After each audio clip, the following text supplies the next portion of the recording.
Mesmo antes de 1964, guerrilhas rurais e movimentos armados já existiam e estavam determinados em fazer a revolução. Após o 31 de março, esses grupos passam a adotar métodos hediondos e submetem o Brasil a anos tenebrosos.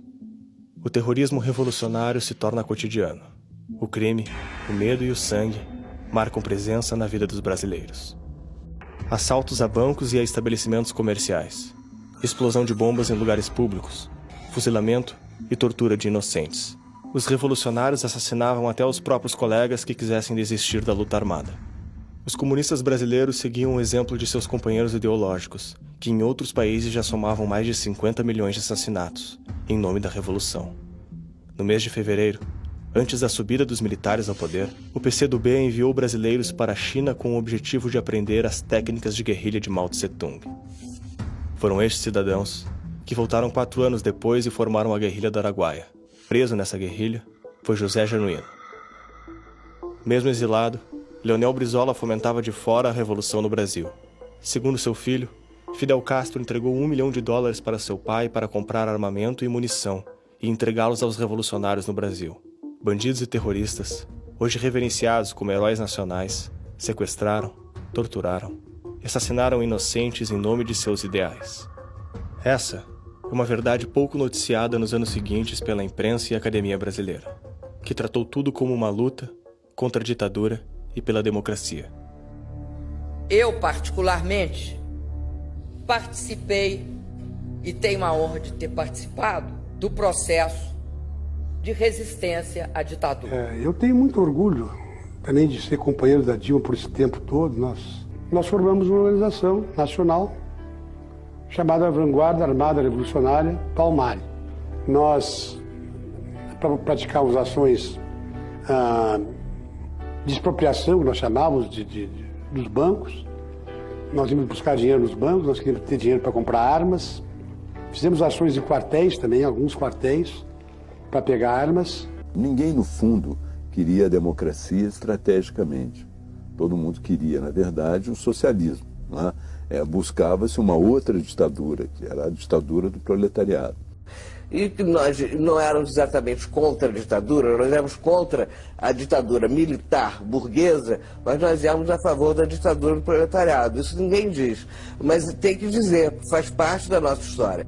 É a mentira que, de tão repetida, tornou-se história. Mais tarde, as narrativas históricas vão ficando cada vez mais deturpadas em relação a esse período, até o ponto de hoje, infelizmente, parecer ponto pacífico que gente como a Dilma, por exemplo, tivesse lutado pela liberdade ou pela democracia ou pelos direitos humanos.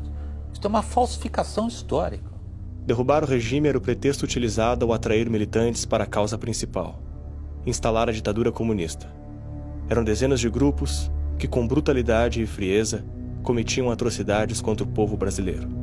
Entre os grupos terroristas que tiveram maior destaque neste período sombrio estavam a ALN, Colina, o MR8, PCdoB, VPR, Par Palmares e MRT.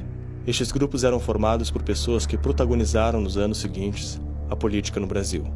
Entre elas está Dilma Vana Rousseff, que pertenceu aos grupos Polop, Colina, Par Palmares e virou presidente do país em 2011.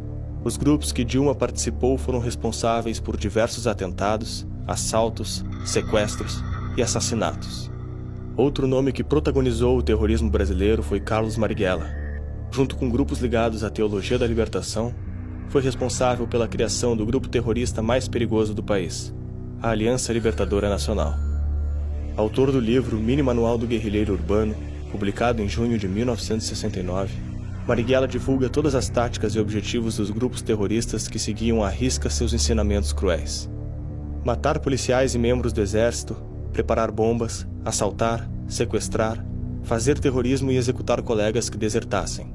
No ano de 2013, Marighella foi homenageado em sessão solene no Senado Federal pelo que chamaram de luta social, assim como filmes exaltando seus feitos foram produzidos pela esquerda, que aplaude e comemora a barbárie e a criminalidade.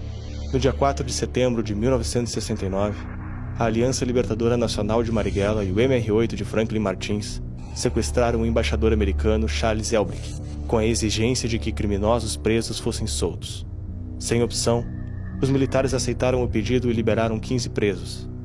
Entre eles estava José Dirceu, personagem que surgiria décadas mais tarde como guru da esquerda e ministro da Casa Civil, até ser condenado no maior esquema de corrupção da história do Brasil. O ano de 1966 foi marcado por diversos ataques na capital de Pernambuco. Após sucessivos atentados sem vítimas, no dia 25 de julho daquele ano, uma maleta contendo explosivos foi deixada no saguão do aeroporto de Guararapes, deixando 17 feridos e 2 mortos.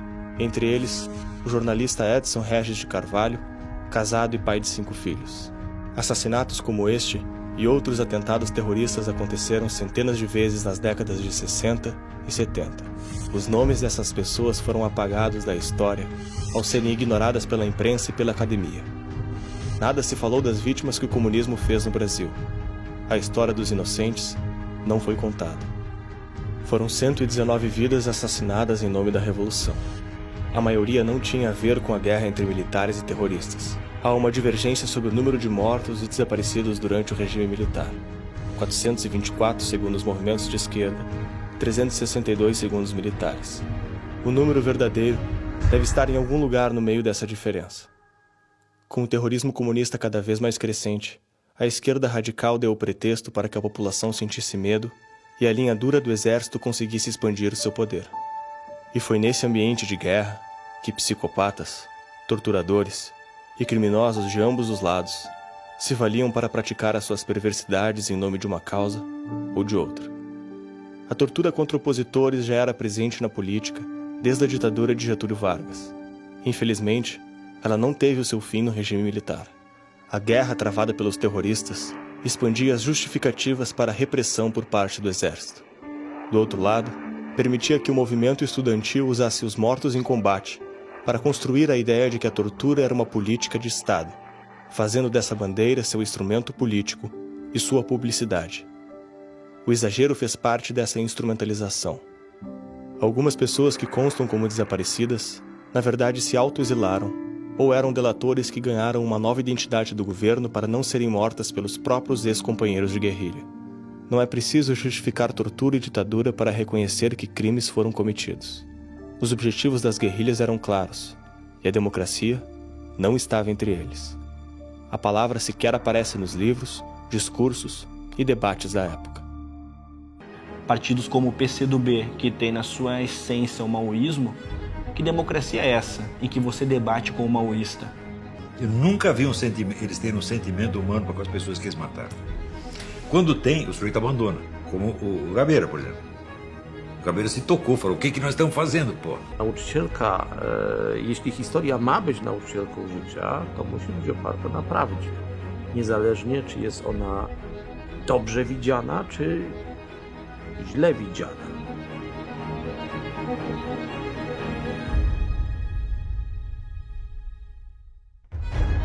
Que fim teve a Guerra Fria?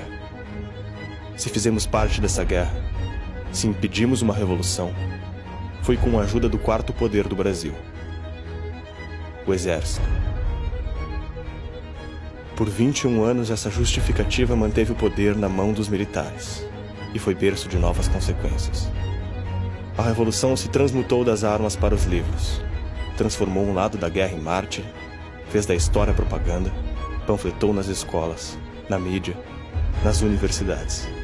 Formou a nova geração brasileira.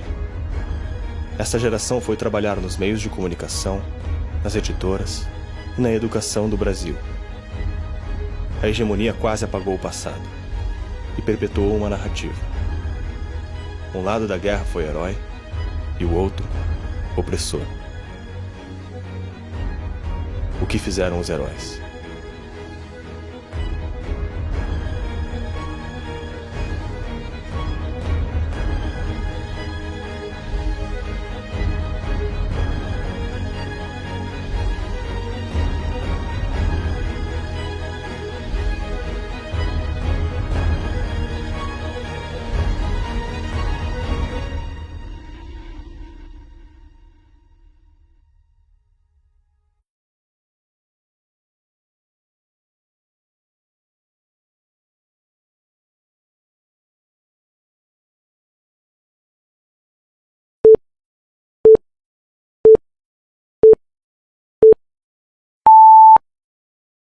Eu queria que o povo brasileiro, porque para essa casa aqui parece que não interessa muito discursar, o pessoal está um pouco anestesiado, prestasse atenção num vídeo de Hugo Chávez, onde uma mulher começa a sua apresentação, um plenário, uma plateia cheia, todos de blusa vermelha, e ela começa dizendo o seguinte: luchadoras y luchadores sociales, a continuación, el líder de la revolución bolivariana, el comandante Hugo Chávez Frías. Esta mañana conversé, por cierto, con nuestra gran amiga, la ministra de la Casa Civil, la Presidencia de Brasil, nuestra buena amiga Dilma Rousseff, una gran compañera, una gran compatriota de esta patria grande. Ella fue ministra de Energía de Lula, una gran patriota sudamericana. Dilma Rousseff. Dilma Rousseff incluso viene de la línea dura. Dilma, creo que su esposo y ella participaban en aquellos movimientos. En una ocasión secuestraron a un embajador yanqui en Brasil. Yo conocí aquí una reunión que hubo, me impresionó su claridad de conceptos y su profundidad de aquella mujer y su pasión además. Ponto. Esta é a candidata a presidente da República com a ficha suja de sangue. Vários companheiros meus, várias pessoas que eu respeito, praticaram uma série de atividades, incluindo atividades armadas. O seu colega, Frank Martins, foi um dos mentores do sequestro do embaixador americano. O Bené vira pra mim e diz assim: vamos dar combate. Tá legal, acho que era o Cid que estava dirigindo. Ele virou o Cid, então na hora que passar, você acelera, ultrapassa, mas vamos frear, eu vou dar uma. Você joga uma bomba, eu vou dar uma rajada de metralhadora. Como se compôs a embaixada? Ele não tinha noção da gravidade da situação no Brasil. Ele não estava muito tempo também no Brasil. Ele estava um ano mais ou menos, então ele não tinha noção. Os relatos foram sendo feitos sobre posturas, etc. Foi algo que chocou, ele ficou muito chocado. Se os caras não aceitassem a troca, nós executaríamos ou não o embaixador? Eu não tenho dúvida nenhuma. A decisão era de executar. Eu entendo perfeitamente os meus companheiros que foram condenados por ação armada. Mas lamentar a aprovação desse título para a ministra Dilma Rousseff, tanto pelo seu passado de ações terroristas, de participação no assalto ao cofre do então governador Adhemar de Barros, cujo dinheiro serviu para financiamento de guerrilhas, de ações terroristas nas ruas do nosso país. Eu, especificamente, tive uma participação armada. Posso votar a favor da homenagem a uma pessoa com passado e com o presente de Dilma Rousseff. Quanto à questão da minha militância no Brasil, eu quero dizer para vocês que eu tenho o maior orgulho dela. Eu não renego nenhum dos atos daquele momento. E mais uma vez meu lamento pela aprovação de homenagem a uma terrorista como foi Dilma Rousseff. Então, meus companheiros, façam uma campanha por ficha limpa. A ficha da Dilma está suja de sangue, com sequestros, com execuções, com assassinatos, com toda a ordem de crime, sem querer ofender ninguém. O bom candidato para ela, a vice, é o Fernandinho Beiramar. Opa, tudo bem? Inclusive, quando ela esteve no programa do Senhor Gimenez, fazendo um omelete, para concluir, eu quero dizer que a especialidade dela de omelete é coquetel molotov. Pense, povo brasileiro, antes de votar numa candidata com um passado tão sujo como esse.